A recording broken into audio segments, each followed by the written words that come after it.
हरे कृष्ण सर्वांना. इस्कॉन श्री श्री राधा गोविंद मंदिर कुलेचे अध्यक्ष नामनिष्ठा दास प्रभू यांनी सुरू केलेल्या 18 दिवसात भगवद्गीता समजून घ्या या अध्ययन वर्गामध्ये सर्वांचा मनपूर्वक स्वागत आहे. आज आपण 6व्या अध्यायाचा अध्ययन करणार आहोत. अध्यायाचं नाव आहे ध्यानयोग.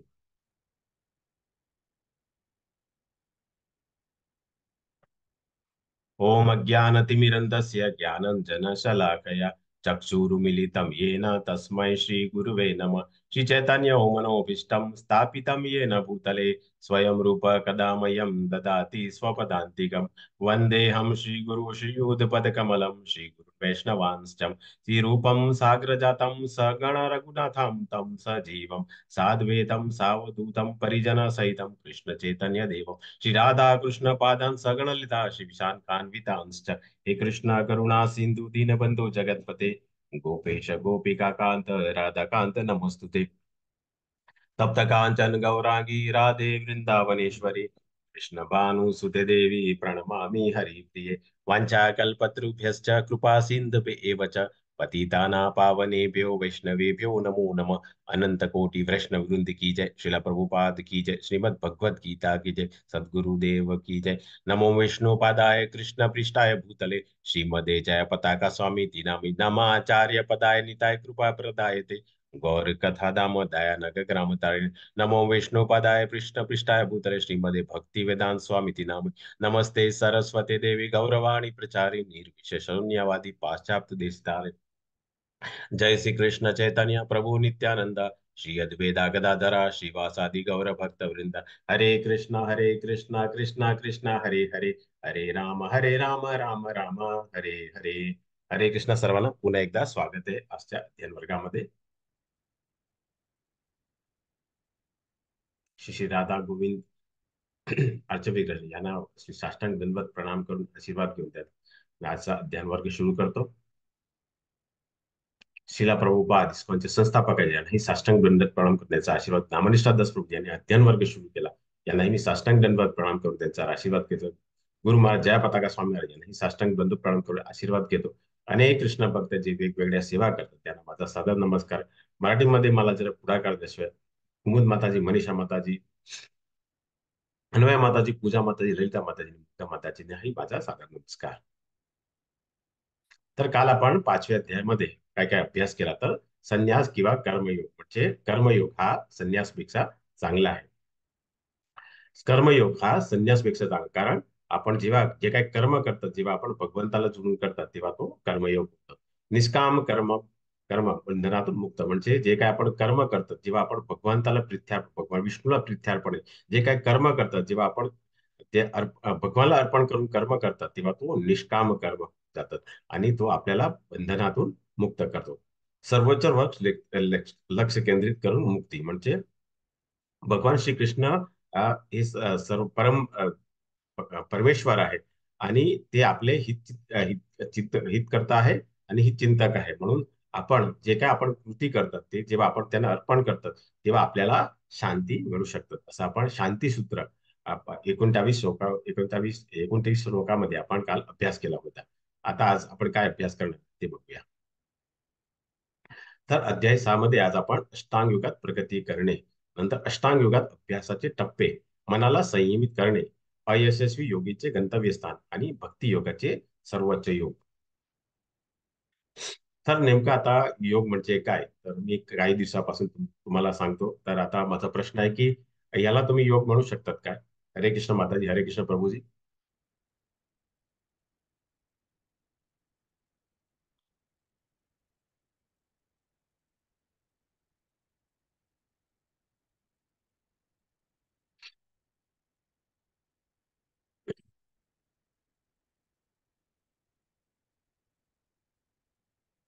तर याला योग म्हणू शकतात का तुम्ही? हे योग आहे.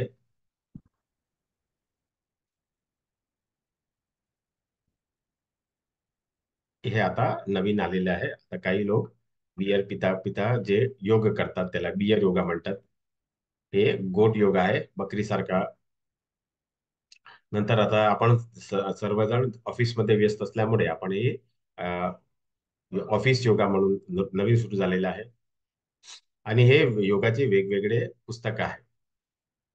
पण हल्ली सगळ्यात जास्त जो कुठला योगा आहे तो आहे वेट लॉस. कारण आपण सर्व ऑफिसमध्ये बसून राहिल्यामुळे आपला वजन वाढलेलं आहे, म्हणून आपण जास्त आता वेट लॉसचा योगा म्हणतो. तर नेमका योगा म्हणजे काय? योग म्हणजे जसं मी तुम्हाला सांगितलं की योग म्हणजे जेव्हा आपण जे काही कर्म करतात, कृती करतात, जेव्हा भगवंताला जोडून करतात, तेव्हा तो योग होऊन जातात.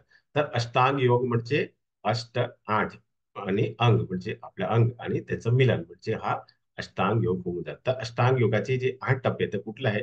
तर यम, जे बाह्य नियम आहे, बाह्य नियम आहे. नियम अंतर्गत नियम. आसन म्हणजे वेगवेगळे मुद्रा, ध्यान आसन. प्राणायाम हे श्वास नियंत्रण. प्रत्याहार विकासाला अडथळा आणण्यास सर्व गोष्टींच्या संवेदा काढून घेणे. अविचित एकाग्रता म्हणजे त्याला धारणा म्हणतात. ध्यान शोषण, ध्यान समाधी म्हणजे त्या शेवटचा टप्पा आहे संघटन, एकीकरण.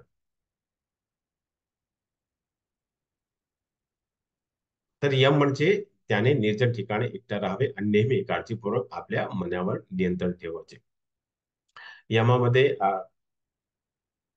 बाहेरच्या नियमात काही वेळा आपण अ, अ, रोज आंघोळ केली पाहिजे, चांगले वस्त्र धारण केले पाहिजे, टीका केला पाहिजे. हे सर्व बाहेरचे नियम आहेत जे आपण ज्याद्वारा आपण आपल्या मनावर नियंत्रण करू शकता. नियम म्हणजे त्यांच्या खाणे, झोपणे, काम करणे आणि कर्मचे अ, सवयीमध्ये संयम. म्हणजे खाणे म्हणजे अ, काही लोक असतात ज्यांना प्रत्येक एक एक दोन दोन तासामध्ये भूक लागतात आणि ते नेहमी फक्त खात बसतात. झोपणे म्हणजे मी तुम्हाला काही वेळा सांगितलं की आपल्यासाठी 6 तास हे झोप पुरेशी असते. कालही आपण उदाहरण घेतलं होतं की जे लोक 10-12 तास झोपतात तर त्यांचा दुसरा जन्म एका सारखं होतं. तर आपण नेहमी 6 तासपर्यंत झोप घेतली पाहिजे. काम करणे तर जेव्हा आपल्याकडे 24 तास असतं तर तेव्हा आपण फक्त 8च तास काम केलं पाहिजे. 8 तास आपला जो आध्यात्मिक जो प्रगती आहे त्याच्यासाठी घेतलं पाहिजे. आणि 8 तासामध्ये आपण हे खायचं, झोपायचं हे सर्व केलं पाहिजे. तर हे नियम आहे जे आपले अंतर्गत नियम आहे. नंतर आसन. आसन कसला असायला पाहिजे? तर कुशागवत जमिनीवर ठेवणं आणि नंतर हे अरण्याच्या कातड्याने झाकून टाका. आसन खूपच उंच किंवा खूपच खालचे नसावे आणि ते एखाद्या पवित्र ठिकाणी असले पाहिजे. व्यक्तीने आपले शरीर, मन आणि डोके सरळ रेषात धरावे आणि नाकाच्या टोक्याकडे स्थिरपणे पाहावे. अशा प्रकारे चंचल दबलेल्या मनाने वैरहित लैंगिक जीवनापासून पूर्णपणे मुक्त होऊन माझे ध्यान करावे. म्हणजे ध्यान पण कोणाचे आसनावरती आपण ध्यान फक्त भगवान श्री कृष्णाचेच केलं पाहिजे. नंतर प्राणायाम म्हणजे जेव्हा आपण श्वास घेतात आणि सोडतात, हे ज्याच्यावरती आपण नियंत्रण करतात त्यावरती आपण जेव्हा ट्रान्समध्ये असतात तेव्हा त्याला प्राणायाम म्हणतात. हे वेगवेगळे लोक जे भस्त्रिका, स- नाडी शोधन प्राणायाम, नंतर हे वेगवेगळे योगा आहे. ते प्राणायाम आपल्याला शिकवते आपल्याला. हे श्वास कसं जसं रेचा, कुंभक हे सर्व प्राणायामचा एक भाग आहे. म्हणजे तेही आपण त्याचा अभ्यास केला ते हे अष्टांग योगामध्ये येतं. प्रत्याहार म्हणजे भौतिक अस्तित्वाचा अंतर्धान आणि त्याच्या मानसिक क्रियाकलापाने शिस्त लाभते आणि सर्व भौतिक इच्छापासून रहित अतिरिक्त स्थितीत स्थित होतं, त्याला योग प्राप्ती झालं असतं. म्हणजे प्रत्याहार एका मानसिक क्रियाकलाप शिस्त लाभते म्हणजे आपल्याकडे एक शिस्त असायला पाहिजे. आणि ध्यान म्हणजे वारा नसल्या ठिकाणी जसं दिवा डळमळीत नाही त्याचप्रमाणे दिव्यवादी ज्याचे मन नियंत्रण आहे तो दिव्य स्वरूपाच्या ध्यानात सदैव स्थिर असतो. म्हणजे ध्यान आपलं फक्त भगवंताचं केलं पाहिजे.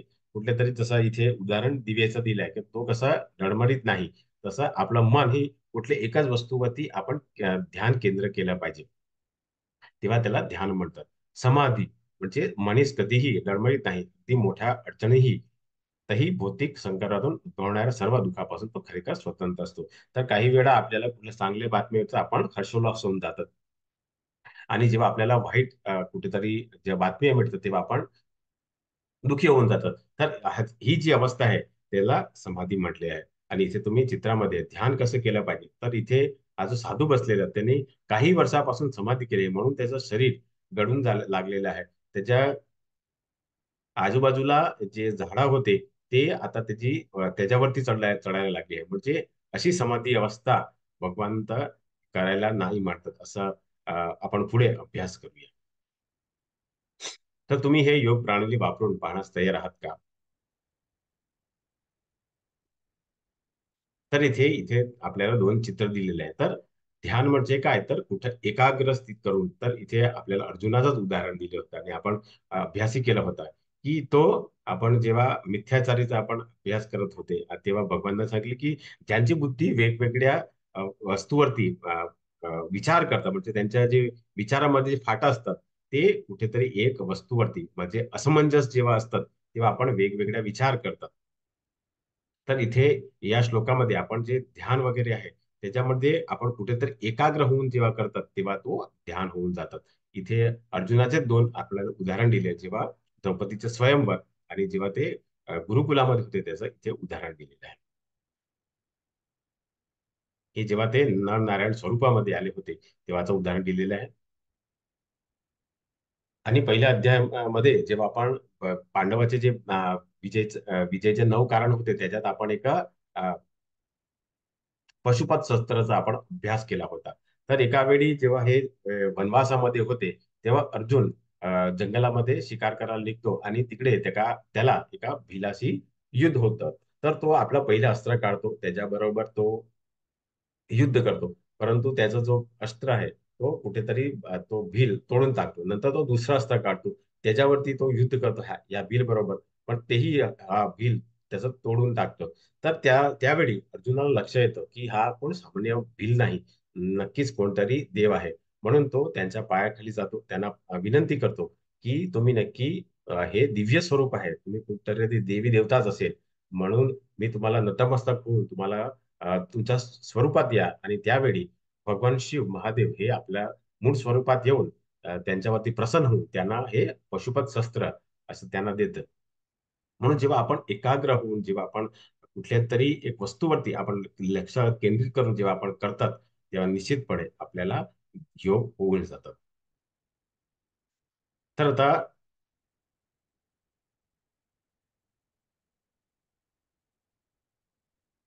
अर्जुनाला प्रश्न पडतो, हे कृष्ण, मन हे चंचल, अशांत, जिद्दी आणि अतिशय बलवान आणि आणि त्याला वश करणे माझ्या मते वाऱ्यावर नियंत्रण ठेवण्यापेक्षा कठीण आहे. तर आता याच्यावरती भगवान काय म्हणतात, तर धन्य भगवान म्हणाले, हे कुंतीच्या पराक्रमी पुत्रा, चंचल मनावर आवर घालणे निश्चय कठीण आहे, परंतु निरंतर अभ्यासाने आणि अलिप्तेने ते शक्य आहे. ज्याचे मन बिरकाम आहे त्यांच्यासाठी आत्मसाक्षात्कार हे अवघड काम आहे, पण ज्याच्या मनावर ताबा आहे आणि जो योग्य मार्गाने प्रयत्न करतो त्याला यशस्वी खात्री आहे. जसं मी सांगितलं की जेव्हा आपण नियंत्रण करतो तेव्हा आपल्याला तो मित्र होऊन जातात, आणि जेव्हा आपला मनावरती नियंत्रण असतात तेव्हा आपला तो शत्रू होऊन जातात.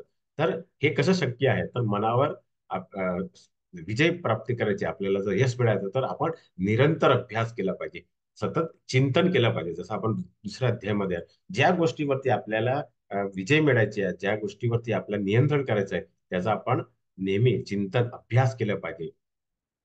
अलिप्त म्हणजे काही गोष्टी आपण जे भौतिक जगामध्ये राहतो त्यातनं आपण अलिप्त व्हायला पाहिजे, तेव्हा आपण मनावरती नियंत्रण करू शकतात. आणि जो मनाला जेव्हा अ, आपण जेव्हा आपण नियंत्रण केलं तर आपण आत्मसाक्षात होऊ शकतात.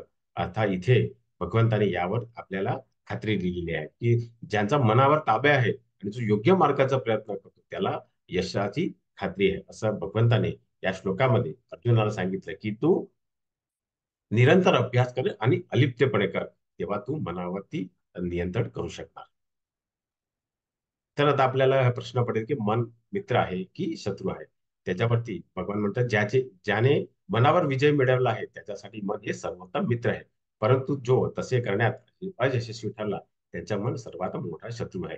म्हणून मन आपला सर्वात मोठा मित्र आणि आपला सर्वात मोठा शत्रू असं या श्लोकामध्ये भगवंताने आपल्याला सांगितलं आहे. तर जे काय आपण घडतात ते सर्व आपल्या मनामध्ये असतात, कधी आपल्या डोक्यामध्ये असत नाही, बुद्धीमध्ये नाही, आपल्या मनामध्ये असतात, असं इथे या श्लोकामध्ये दिलेलं आहे. आणि त्याच्या उदाहरण आपण दोन आपण वेगवेगळे घेऊ शकतात. तर आता परत आता जे प्रश्न होता की आपण जे योग करतात त्यांचं काय होतं, तेव्हा अर्जुनाने प्रश्न केला की अर्जुन म्हणाले की कृष्ण, जो आरंभी आत्मसाक्षात्कारच्या मार्ग च्या शब्दाने स्वीकार करतो, परंतु नंतर संसारिक आसक्तीमुळे मार्गभ्रष्ट होतो आणि यामुळे योग सिद्धी प्राप्त करू शकत नाही. असा यशस्वी योगाला कोणती गती प्राप्त होते? जसं आपण अभ्यास केला की अष्टांग योगाचे म्हटले 8 टप्पे आहेत, जसं यम, नियम, प्रत्याहार, नंतर प्राणायाम, हे सर्व आपण वेगवेगळे टप्पे आहेत. तर कोणी आता हे यम यम चालू केलं म्हणजे त्यात तो रोज सकाळी अंघोळ करतो, चांगले कपडे वस्त्र धारण करतो, तिलक करतो. आता आम्ही ऑनलाईन आरती वगैरे, आरती असतं सकाळी 4:30 वाजता मंगळ आरतीमध्ये. तो सकाळी 4 वाजता उठून आंघोळ करून हे मंगळ आरती वगैरे करतो. तर हे सर्व त्याने सुरुवात केली आहे, त्याचं यम केलं आहे. नियम म्हणजे त्याने आता हळूहळू त्याने आहार आपला कमी केला आहे, निद्रा पण चांगली करतो. तो योग्य अभ्यास म्हणजे तो रोज कुठेतरी अभ्यास घेतो, की कुठेतरी तो वर्गामध्ये जातो. हे सर्व त्याने 2 नियम पालन केले, पण आता तो तिसरा नियम पालन करत नाही. तर त्याची गती काय होते जेव्हा, जर हे 2 नियम त्याने पालन केलंय, बाकीचे 6 टप्पे आहे, ते त्याने जर पालन नाही केले, तर त्याची गती काय होणार? त्याच्यावरती आता अर्जुनाला प्रश्न पडलेला आहे. म्हणून भगवान आता त्याच्यावरती काय उत्तर देते ते आता आपण अभ्यास करतो. ते म्हणतात, योगभ्रष्ट योगी पुण्यात्माच्या लोकांमध्ये अनेकानेक वर्ष सुखभोग घेतल्यानंतर पुन्हा गुणवान कुटुंबामध्ये किंवा वैभवशाली कुटुंबामध्ये जन्म घेतो. म्हणजे जर तुम्ही हे 2 नियम सुद्धा जर पालन केले, तर तुमचा जन्म तिसऱ्या टप्प्यावरती होणार असल्या कुटुंबामध्ये तुम्हाला जन्म मिळतो. म्हणजे योगभ्रष्ट योगी पुण्याच्या लोकांमध्ये, म्हणजे आपलं जो स्वर्ग लोक आहे, तिथे तुम्ही त्या चित्रामध्ये बघू शकता की ते स्वर्गालोकामध्ये जातात आणि पुन्हा ते गुणवान कुटुंबामध्ये, असा कुटुंबामध्ये, वैष्णव कुटुंबामध्ये त्याचा जन्म होतो, की तिथे रोज सकाळी त्यांच्याकडे आरती होते, त्यांच्या पूजा होतात, चांगला त्यांचा आहार असतो. असा वैभवशाली कुटुंबामध्ये. कारण जेव्हा आपल्याकडे पैसे जास्त असतात, वैभवशाली कुटुंबामध्ये असतात, वैष्णव कुटुंब असतात, तेव्हा निश्चितपणे आपण चांगली भक्ती करू शकतात. परंतु जर आपल्या घरामध्ये जर गुणवान कुटुंब नसेल, फक्त आपल्याकडे जर फक्त पैसाच असेल, तर आपण वाईट मार्गावर आपण जाऊ शकतात. तर हे जे सर्व काय आहे, तर आपण पुण्य केले पाहिजे. जेव्हा आपण अनेक वर्षाचा आपण जे पुण्य करतात, जे आपण सुखभोगाचा उपभोग घेतात, तेव्हा आपल्याला एक गुणवान आणि वैभवशाली कुटुंबामध्ये जन्म होऊ शकतात, असं भगवान उत्तर दिलंय. पुढे भगवान किंवा योगाच्या प्रदीर्घ अभ्यासानंतर अयशस्वी झाला तो तसाच त्याचा जन्म अशा अतिंद्रिय लोकांमध्ये कुटुंबात घेतो, जो निश्चितच शहाणपणे महान असतो. असा जन्म या जगात नक्कीच दुर्मिळ आहे. म्हणजे सर्वांना अशा चांगल्या कुटुंबामध्ये, सर्व गुणवान कुटुंबामध्ये की वैभवशाली कुटुंबामध्ये तुम्हाला भेटत नाही. परंतु जर तुम्ही योगाचा दीर्घ अभ्यास केल्यानंतर जर अयशस्वी झाला, कारण यम नियम केल्यानंतर आणखीन पुढे गेले तुम्ही, समाधी अवस्थामध्ये गेले, प्रत्याहार घेतला, नंतर तुम्ही ध्यान, तर हे सर्व जर टप्प्या जर हळूहळू तुम्ही पूर्ण केला, तर तुम्हाला ते हे निश्चितपणे चांगला असा शहाणपणा महान असं कुटुंबामध्ये तुम्हाला नक्कीच जन्म मिळेल आणि हे जन्म असा खूपच दुर्मिळ आहे. तर आपण आपण जेव्हा आता भौतिक जगामध्ये राहतात, तेव्हा आपल्याला असं वाटतं की आपला जन्म कुठेतरी मुकेश अंबानी की गौतम अदानी यांच्या घरामध्ये झाला तर खूपच चांगलं असतं. तर ह्याच्यासाठी ज्या लोकांनी पुढच्या गेल्या जन्मामध्ये जर असं पुण्य वगैरे काम केले असेल, हे जे 2-3 टप्पे जेव्हा पूर्ण केले असतात, तेव्हा त्यांना असे कुटुंबामध्ये जन्म मिळतात. असं या 2 श्लोकांमध्ये अर्जुनाने जे प्रश्न केला होता, त्याच्यावरती भगवंताने उत्तर दिलेलं आहे. तर श्रेष्ठ योगी कोण आहेत, त्याचे इथे नारद मुनीचा इथे उदाहरण दिलेले आहे. तर हे आपण कसं करू शकतो, तर आपण आता भौतिक जगामध्ये राहतात, तर आपण सर्व वेगवेगळे आपण कर्म करतात. आतापर्यंत तुम्हीही रोज नेहमी वेगवेगळ्या कर्म करायचे. तुमच्या जे तुम्ही ज्या वर्णामध्ये आहे त्याप्रमाणे, जे आश्रमामध्ये आहे त्याप्रमाणे तुम्ही कर्म केलं. आता नंतर तुम्हाला वाटलं की तुम्ही कुठेतरी तुमच्याकडे व्हॉट्सअपवरती लिंक आली आणि तुम्हाला कोणीतरी सांगितलं, म्हणून तुम्हाला ज्ञान झालं की कुठेतरी आपण हे भगवद्गीताचं ज्ञान 18 दिवसात देतात, म्हणून तुम्ही उत्साहाने खूपच निश्चयाने आणि धैर्य ठेवून तुम्ही आता अभ्यासामध्ये आले, म्हणजे तुम्हाला आता ज्ञान योगामध्ये गेले. ज्ञान योगामध्ये आता आज आपण अष्टांग योगाचे जे मी तुम्हाला 8 टप्पे सांगितले, तर 8 टप्पे जर जर तुम्ही पार केलं, तर तुम्ही भक्ती म्हणजे भगवानचं जे सर्वोच्च धाम आहे ते तुम्ही पोहोचू शकता. तर इतर सर्व योगी भक्ती योगाच्या गंतव्यस्थानाकडे प्रगती करत असतात. तर पहिला कर्मयोग, कर्म केल्यावरती आपल्याला ज्ञान येतं. ज्ञानामध्ये आपण अष्टांग योगाचं ज्ञान मिळून आपण भक्तियोग जे सर्वोच्च टप्पा आहे त्याच्यावरती आपण पोहोचू शकतात. आणि सर्व योगामध्ये जो नेहमी माझ्यामध्ये मोठ्या श्रद्धाने राहतो, दिव्य प्रेममय सेवेत माझी उपासना करतो, तो योगात माझ्याशी सर्वात घनिष्ठपणे एकरूप होतो आणि सर्वांमध्ये सर्वोच्च असतं. तर जेव्हा गोपालक होते, जेव्हा भगवान श्रीकृष्ण बा, अ, बालवस्थामध्ये, तेव्हा त्याने काय केलं, तर सर्व आपले जे गोपालक होते त्यांच्याशी ते एकरूप झाले, घनिष्ठपणे एकरूप झाले.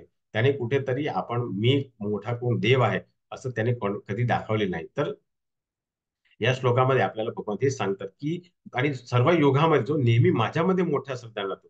कारण ते सर्व त्याचे जे मित्र होते, त्यांना त्यांच्यावरती खूपच विश्वास होता, त्यांना श्रद्धा होती आणि दिव्य प्रेमित सेवेत माझी उपासना करतात. कारण कुठेतरी त्याने त्याचे जे गोपालक मित्र होते, त्याने कुठेतरी त्यांच्याकडे अपेक्षा अपेक्षा केली नाही आणि ते सर्वात त्यांना सर्वोच्च म्हणून त्याने मानलं आणि म्हणून ते त्यांच्या सोबत एकरूप राहून राहिले असं या श्लोकामध्ये आपल्याला सांगले आणि इथे चित्रामध्येही दिलेले आहे. तर आता योग म्हणजे हा एक आध्यात्मिक सराव आहे. आध्यात्मिक म्हणजे जेव्हा आपण भगवंताला जोडतो तेव्हा तो योग होऊन जातो. तर आता आपण अभ्यास करूया की योग वेगवेगळ्या युगासाठी वेगवेगळ्या योग पद्धती. तर कृते यद्वायतो विष्णुं त्रेतायं यजतो मखे स्वापरे परिचर्यायं कलो तद्री कीर्तनात. श्रीमद भागवतांच्या 12व्या स्कंदाच्या 3ऱ्या अध्यायामध्ये 52व्या श्लोकामध्ये सांगितलेलं की सत्ययुग भगवान हे सत्ययुग म्हणजे जेव्हा अ, अ, त्यावेळी हे 1 लाख वर्षाचे आयुष्य होतं तेव्हा भगवान विष्णूचे ध्यान करायचे, जे आपण पहिल्या स्लाइड मध्ये जे अभ्यास केला होता. तर तो हिरण्यकश्यपू आहे, ज्याने जवळजवळ 33,000 वर्षापर्यंत त्यांनी हे ब्रह्माचा त्याने ध्यान केला होता. त्रेतायुग म्हणजे ज्यावेळी भगवान श्रीराम अवतीर्ण झाले, तर त्यावेळी खर्चिक यज्ञ करायचे, जसं अश्वमेध यज्ञ वगैरे त्यावेळी वेगवेगळ्या खूपच खर्च यज्ञ करायचे होते त्रेतायुगमध्ये, जेव्हा भगवान श्रीराम अवतीर्ण झाले. आणि त्या काळामध्ये आयुष्य जवळजवळ 10,000 वर्ष.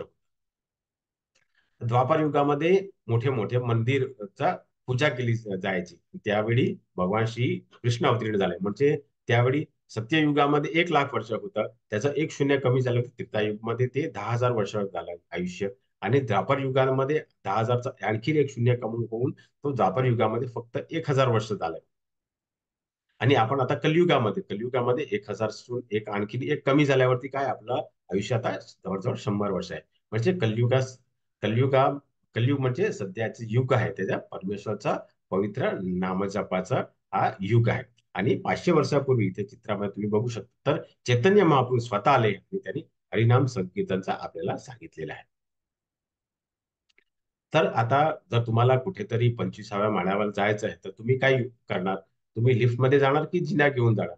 कारण तुम्ही जिना जर घेतला तर तुम्ही 3-4 मजल्यापर्यंत तुम्ही लवकर जाणार. नंतर तुम्हाला हळूहळू दम लागेल आणि तुम्हाला वेळ लागेल 25व्या माळ्यावरती पोहोचण्यास. परंतु लिफ्टमध्ये जर तुम्ही बसले तर तुम्ही 4 काय 5 सेकंद की 10 सेकंदामध्ये तुम्ही 25व्या माळ्यावर पोहोचू शकता. म्हणजे आता हे जे जप आहे ते लिफ्ट आहे आणि जे वेगवेगळे कर्म आहे, वेगवेगळे जे अ, अ, क्रिया आहे ते एकच झिनासारखं आहे, असं इथे या चित्रामध्ये आपल्याला सांगायचा प्रयत्न केलेला आहे. आणि आपण ह्याच्यावरती आपण 3ऱ्या अध्यायामध्ये आपण अभ्यास केला होता की कलियुगात बुद्धिमान व्यक्ती सतत कृष्णाचे नामस्मरण करणाऱ्या भगवंताची अवताराची उपासना करण्यासाठी सामूहिक नामजप करतात. जरी त्यांचा रंग काळा नसला तरी ते स्वतः कृष्ण आहेत. त्याच्यासोबत त्याचे सहकारी नोकर शस्त्रे आणि गोपनीय साथीदार आहेत.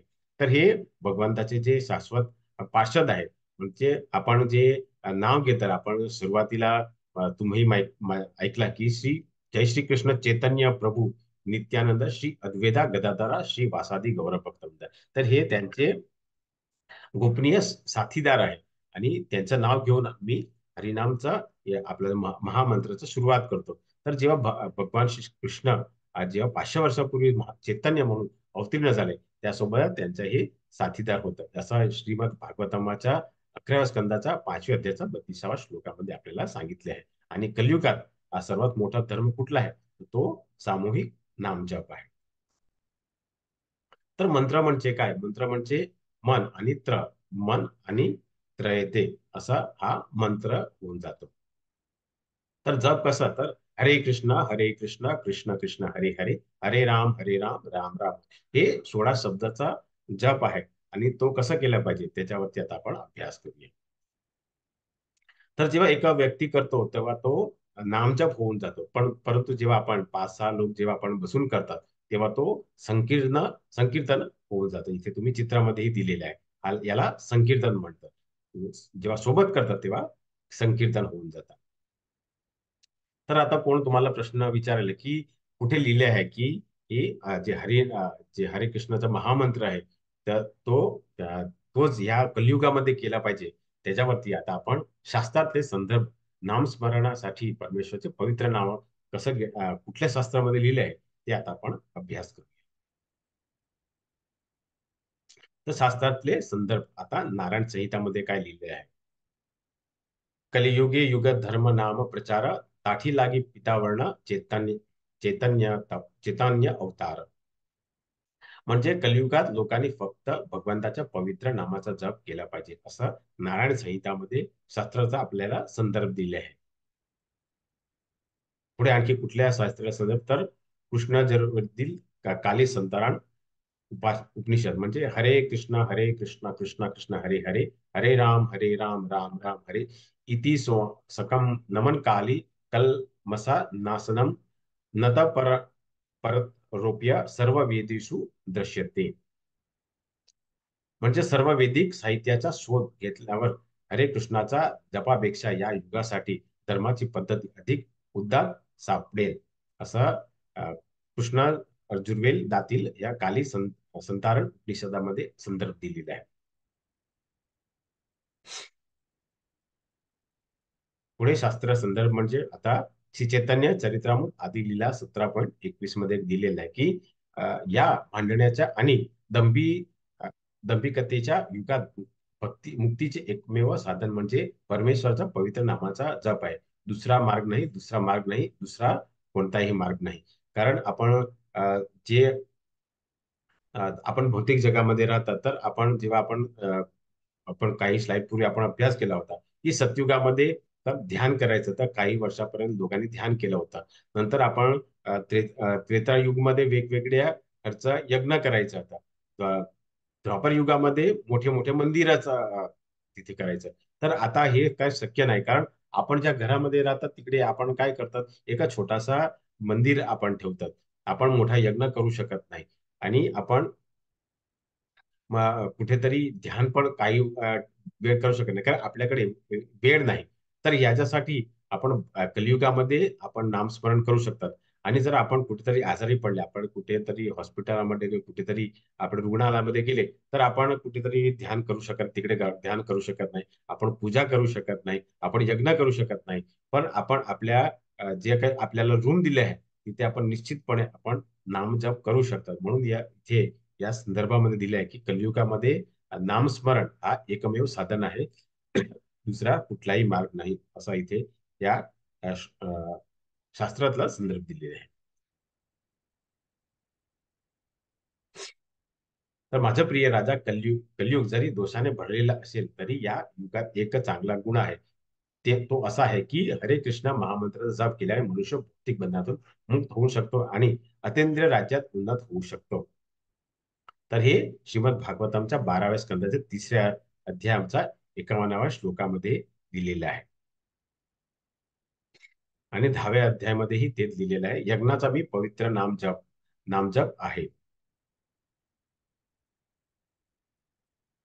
हे परमेश्वर, हे परमपुरुष भगवंता, तुझ्या पवित्र नामातच जीवाचे सर्वोच्च सौभाग्य आहे. आणि म्हणून तुझी अनेक नावं आहेत जसे की कृष्ण आणि गोविंद. तू त्या नामामध्ये आपलं सर्व सामर्थ्य गुंतवले आहे आणि ते लक्षात ठेवण्यासाठी कोणतेही कठोर आणि जलद नियम नाही. तर भगवंताचे अनेक नाम आहेत. कृष्ण गोविंद या नामामध्ये आपलं सर्व सामर्थ्य गुंतलेलं आहे आणि हे जलद नियम नाही असं कारण आणखीन जर तुम्हाला कुठेतरी यज्ञ वगैरे पूजा करायची आहे तर तुम्हाला फारसे पैसे लागणार आहेत.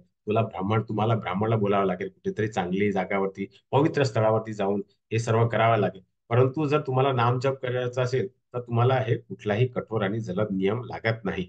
तर त्याच्यावरती आणखी पुढे नामजप कसं करायचं त्याच्यावरती आपण पुढे अभ्यास करूया. आणि हे चैतन्य चरित्रामृत अंत्यलीलामध्ये दिलेले आहे. तर आता महामंत्राचा जाप करताना यांचे पालन करावे.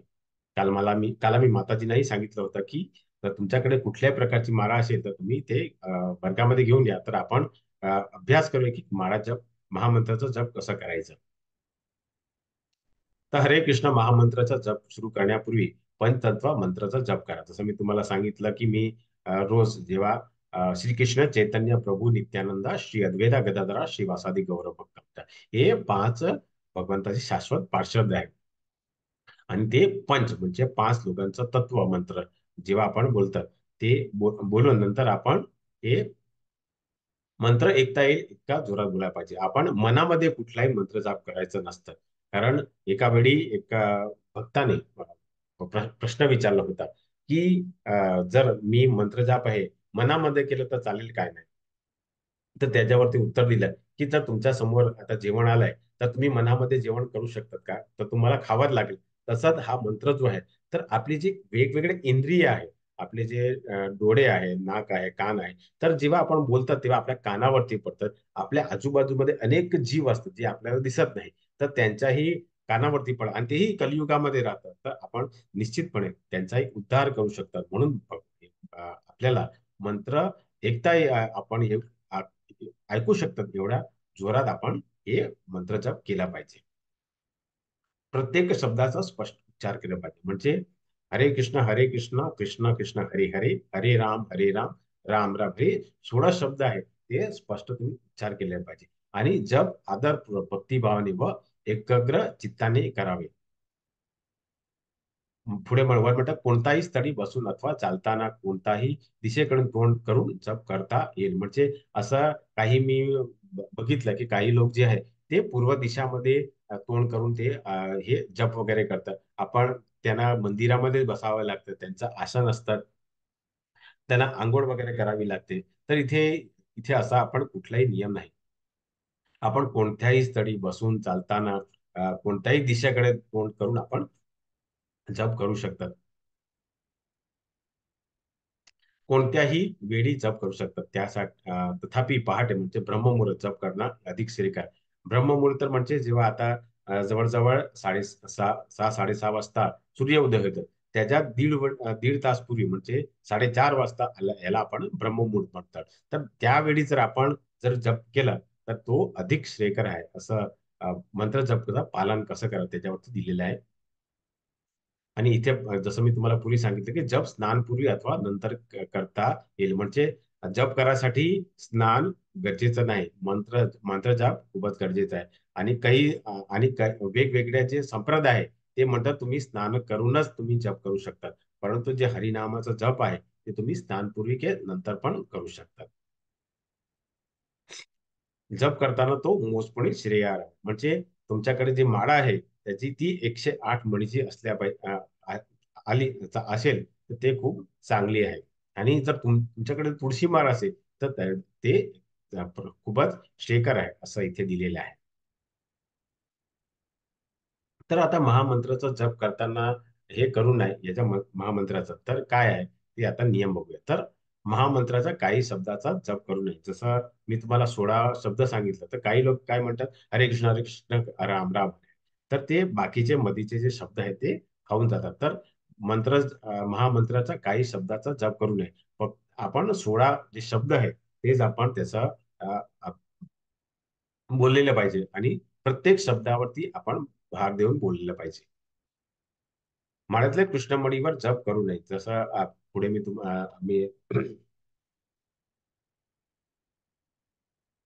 तर ह्याला आपण कृष्णमणी याला काही लोक मेरुमणी पण म्हणतात. तर त्याच्यावरती आपण कधीही जप करत नाही. आपण फक्त इथेच जप करतो. आणि जेव्हा आपण जप करायला बसतात तेव्हा पुस्तक, मोबाईल फोन किंवा वर्तमानपत्र वाचताना किंवा टीव्ही पाहताना जप करू नये.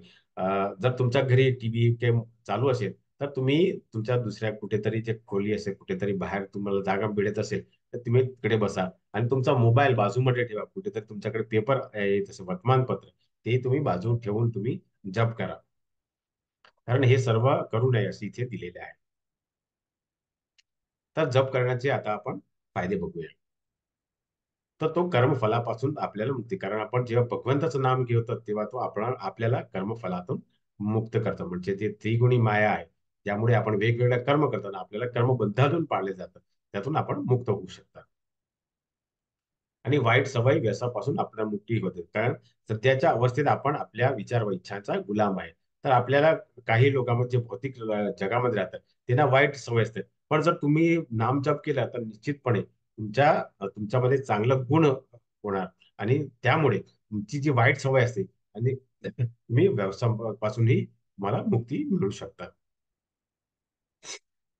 आणि जप केल्यामुळे आपल्याला चिंता व तणावापासूनही मुक्ती मिळू शकतात. आपल्या मनामध्ये शांती येणार, खरा निर्मल आनंद. म्हणजे तुम्ही चित्रामध्ये बघू शकता, जेव्हा आपण संकीर्तन करतो, आपण जेव्हा सर्व सोबत असतात तेव्हा आपल्याला खूप आनंद असतात. आता तुम्ही भौतिक जगामध्ये राहतात आणि आता तर आपली चेतना इतकी चांगली झालेली नाही. तर तुम्ही जेव्हा कुठेतरी मॅच वगैरे बघता, कुठेतरी चांगला चित्रपट बघता, तर जेव्हा आपण एकटे बघतात तेव्हा आपल्याला खूप आनंद होत नाही. परंतु कुठेतरी आपण जेव्हा 5-7 जेव्हा आपण बसतात आणि बघतात, तेव्हा आपल्याला खूप आनंद होतो. म्हणजे जेव्हा जास्त लोक असतात तेव्हा आपल्याला आनंद होतो. तसंच कीर्तनचं आहे, जेव्हा आपण संकीर्तन करतात, जे अनेक लोक जेव्हा आपल्याला भेटतात तेव्हा आपल्याला खरा निर्मल आनंद मिळतो. हे आत्मज्ञान आहे. हरे कृष्ण महामंत्र बाबत लोक काय म्हणतात ते आता आपण अभ्यास करूया. तर ही खरोखरच ईश्वराचा साक्षात्कार होण्याची प्रक्रिया आहे, हे जॉर्ज हॅरिसनाने सांगितलं होतं. तर महामंत्राचा जप सुरू केल्यापासून सर्व काही मला अनुकूल असे घडायला लागले. हे जीन क्लॉड हेलिच हे सर्वात तरुण दिग्दर्शक आहे. 3M कॉर्पोरेशन हे फ्रान्सचे 29 वर्षाचे आहेत, यांनी दिलेले आहे. हरे कृष्ण मंत्र जपामुळे मी आयुष्यातले चढ उतार सहजपणे आत्मविश्वासाने व मनशांतीने पार करू शकलो. तर हे कोण दिले आहे, तर अल्बर्ट ब्रश फोर्डचे मालिक, हे फोर्ड मोटर्स आहे त्याचे मालिकाने दिले आहे. आणि जवळजवळ त्यांचे कुटुंबाने आता मायापूरमध्ये जो मोठा मंदिर उभारण्याचं कार्य सुरू आहे, तिथे 250 जवळजवळ कोटीचे त्यांनी दानही दिलेले आहे. मी बऱ्याच वर्षापासून हरे कृष्णाचा जप करत आहे आणि मला यापेक्षा आनंददायक काही मिळालेलं नाही. एडी देसाई अग्रणी भारतीय उद्योगपती, अपार लिमिटेड, जी अपार लाइटिंग, सीमा ट्यूब्स आणि अफर इन्फोटेकचे हे अग्रणी उद्योगपती आहे भारत देशाचे. हरे कृष्णाचा जप केल्याने मला माझ्या आयुष्यातले सर्व चढ उताराचे मोठ्या आत्मविश्वासाने आणि मनशांतीसह सामना करण्यात मदत झाली. हे ऋषिकेश मफतलाल हे सीईओ आहे, मफतलाल फॅब्रिक्सचे.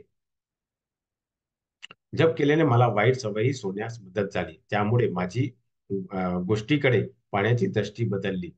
हे एन शेफर्ड्स हे अग्रणी मॉडेल आहे, यांनी दिलेले आहे. हरे कृष्णाचा नामजप सुरू केल्याने मला प्रचंड आनंद होतो. ही विकी ओव्हर्टन ही अग्रणी युरोपियन मॉडेलांनी दिलेले आहे.